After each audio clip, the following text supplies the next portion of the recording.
So a lot of you have been wondering what those things are. What things am I talking about? I'm talking about these right here. Those are called anti-siphon devices, and they have been required in the code for more than 20 years. Speaking of, you can look at the code for free on iccsafe.org, as in International Code Council, iccsafe.org. You can look at the international codes, you can look at state-specific codes. They've been in there for a long time. What those things do is prevent contaminants, contaminated liquids, solids, or gases from entering the municipal supply side when there is a cross connection. What is a cross connection?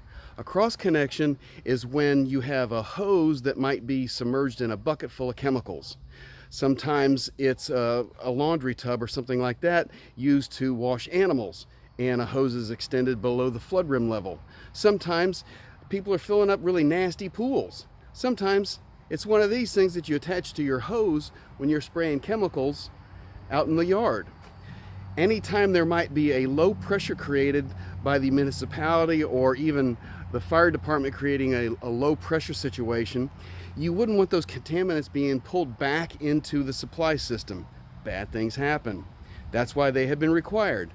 The good news is they're inexpensive. You can pick these things up for less than $10 at any big box store, and they go right on your hose bib, righty-tighty. Like we've been doing this for a long time. I know that you can do that.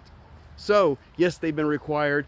Yes, they're inexpensive, and anybody can install them. Highly recommended. Thanks for watching.